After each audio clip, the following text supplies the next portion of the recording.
What's going on, guys, and welcome back to the second iteration of building the perfect Obby Mauler, or whatever you may perceive it as. In the last episode, we managed to knock out a bunch of the quests and other little bits and bobs that provide prayer XP while working towards the 52 prayer. This obviously is going to be a bit of a tedious process while min-maxing, though I can't actually say it took too long, seeing the entire build only took around 6 days while I was off on a little break. I also received a lot of positive feedback in the comments section in regards to the build and overall just kind of uploading whatever I actually wanted to. And though this isn't as intense as a lot of my previous content, it's certainly a lot more enjoyable for me, and I hope you can all appreciate it as much as I do. So again, if you have been enjoying this kind of content, make sure to let me know in the comments section below. It really does go such a long way. Anyhow, getting on with the video, we'll kick things off with a more or less unknown obstacle for Obby Maulers. The Cold War quest, for whatever reason, grants 40 attack XP as a mandatory reward after defeating the Ice Lord towards the end of the quest. And of course, as an Obby Mauler, most will choose to stay one attack, and having any form of attack XP is considered taboo. Though, fortunately for us, there is a bit of a way around this. In fact, there are now two, through the introduction of Bounty Hunter in 2022. Both LMS and Bounty Hunter share the fact that you don't gain XP inside the area, and though it may sound meaningless to most people, it does have a few applications that really do come in handy. And again, for some reason the file that I recorded on the Obby Mauler seemed to have corrupted, so we use this old clip for reference. The boss still fundamentally acts the same, so it shouldn't matter. All we need to do is cause the majority damage to the Ice Lord, so you can also just use a Venom ult as well. And once the NPC is poisoned or venomed, we'll then teleport to LMS or Bounty Hunter and enter either the game or the crater. As you can see, you still get the XP drop inside LMS, though it does negate due to the status effect inflicted on the character when entering. And though there's only a few little instances where you can actually benefit from this unintended game mechanic, it's always nice to find a few things that set you from the rest. And the other day, Rendy also showcased a niche application of this particular bug, being able to complete the combat achievement Claw Clipper, where you need to kill the KBD with Protect from Melee on. This will also kind of abide by the same rules, but instead of negating XP, simply activating the prayer within LMS while also having the majority damage on the KBD will grant you this achievement without prayer.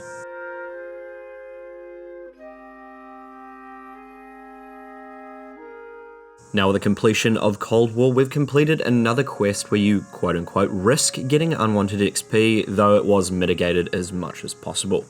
Ragen Bone Man 2 has to be the worst possible quest, with just being unnecessarily long and so tedious. Though thanks to one of the boys having both great company and a body block, we were able to complete this one with no problem at all.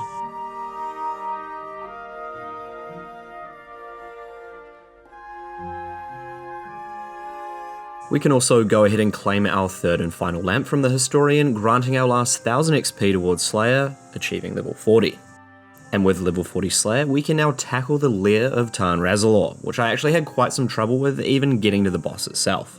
Jumping over these pillars puts your character into quite a lengthy stall, causing all the projectiles to stack, and having such low HP had me killed quite a few times.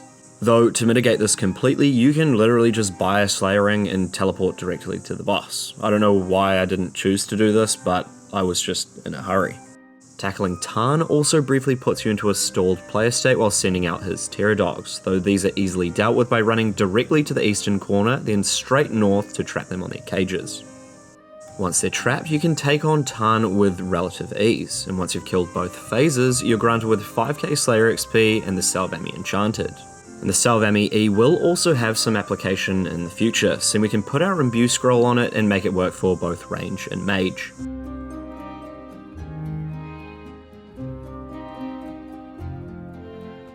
I'll also slowly chip away at some of the achievement diaries for the passive Slayer rewards. Pretty much all lamps will go directly into Slayer, seeing it wouldn't really be an Obby Mauler without a Slayer staff, right? And with that said, following all the positive feedback in the previous episode, I also had quite a few people asking questions and building their very own obbies. So I thought to myself, why not just make an obby community of my own, where people can share their collective ideas, achievements, and even their goals. I've also run a very successful obby community in the past with the help of some very commendable people, and I'd like to provide this once again.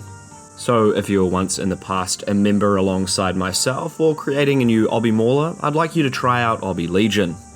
We'll both have a clan chat and a Discord, which at the time of the video I'll be working on to provide both a positive and enjoyable experience, but most importantly, there will be no idiots.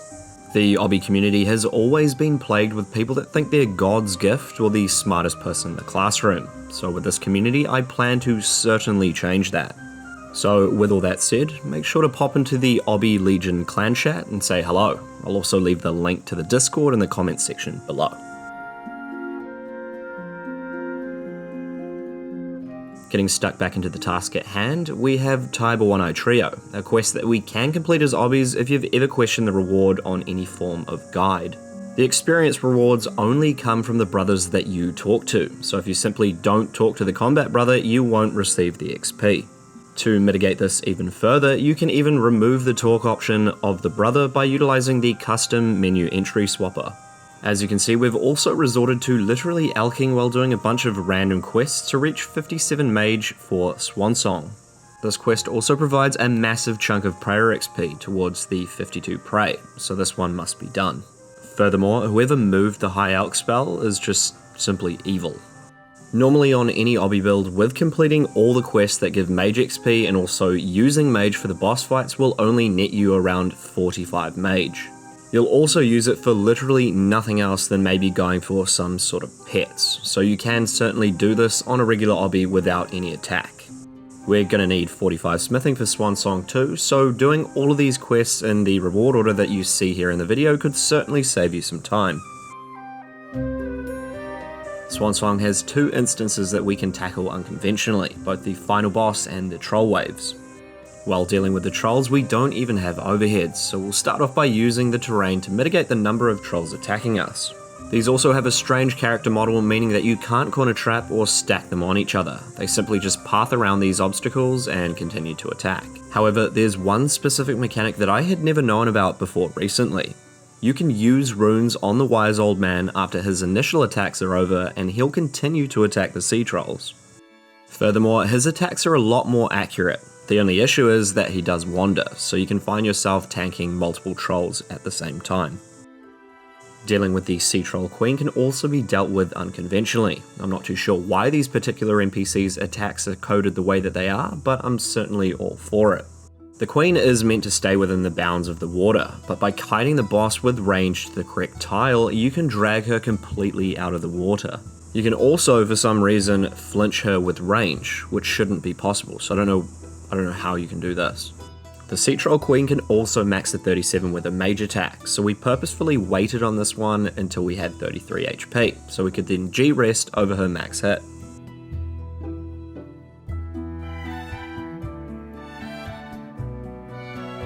Finishing Swansong is huge for the account because it'll get us high enough prayer to boost for Rum Deal, alongside all the other stats we got up for this very quest. Also, completing the Mountain Daughter up till you receive the Beerhead is another staple for an Obby account. Being the equivalent to a Mithril Fullhelm, this is exactly what you'd want for Melee Slayer, and even PKing. While doing the Elemental Workshop, I also completed the Achievement Diary step to kill each element, and I also got an extra 2 ores for the following quest. Both of these quests do provide great rewards, but if you are on an Obby tank, I'd advise against it, seeing it does unlock unwanted Slayer tasks for higher combat levels. I then went on to complete Family Crest, unlocking the Goldsmith Gauntlets that we'll use later on for 75 smithing, and also I knocked out another quest that has a high mage requirement. This one can also be boosted, so if you're staying low mage and range, it can be done at level 50. Make sure to be very careful when doing the Watchtower quest with low HP, seeing we've purposefully not started Dragon Slayer. You can get one hit if you run too close to the dragons. Again, this is done so we don't get any of the dragon tasks, which can be some of the worst tasks in the game.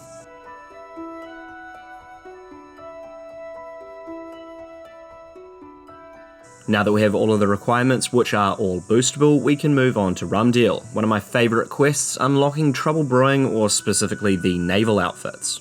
By doing another slice of ham earlier into the build, we could use it to boost our prayer with the Ancient Mace, putting us well over the required 47 prayer.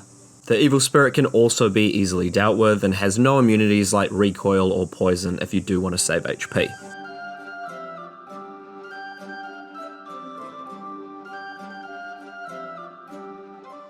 Our next goal is Contact, and subsequently Beneath Cursed Sands. This one will be done in episode 3, although it does have some hefty requirements, so that one's going to be a bit far off. Though for now, don't do what I did. Jumping over this gap requires you to simply have a lot of run energy, and if you keep trying around 20 to 30%, you'll literally fail every single time. I just wanted to know if there was actually something wrong with my account, but then I did look at the wiki, and yeah, I found out.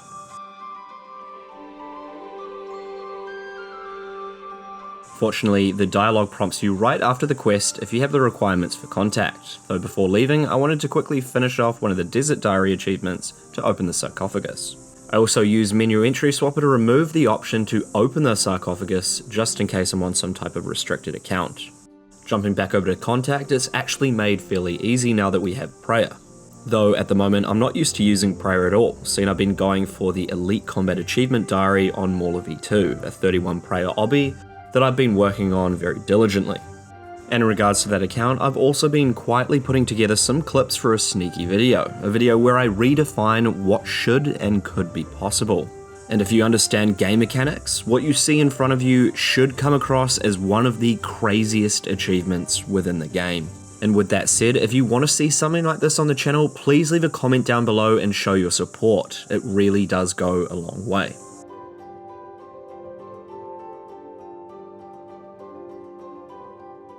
Back to the topic at hand, seeing we have Death Plateau complete, we can actually finish the entire questline up in Trollheim.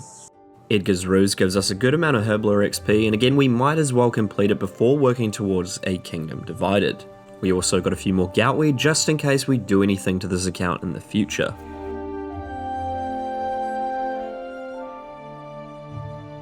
When dealing with Arg during Troll Romance, you can simply body block him behind one of the Troll guards, and secondly, if you have Prayer, it won't even roll a chance of ranging you at all. This will also give us a nice little chunk of Strength XP as well, before we start pumping during our working hours. Cabin Fever marks one of the final quests that will give us Prayer XP, not including the Great Brain Robbery, which requires level 50. Other than that, the only extra XP that we can go for is from the museum kudos like I explained in the previous episode, in which we will do. And as much as I love this quest, I'd hate to say if this entails even a fraction of what sailing will bring to the game, I'm going to be pretty disappointed. They really should just add this kind of content as an instance minigame kind of thing, not just add an entirely new skill that we don't really need. Anyway, this is where we come to our next roadblock. We've completed everything we currently can that'll give us any kind of Prayer XP, giving us the highest chance of receiving full Zealot, one of our goals explained in episode 1.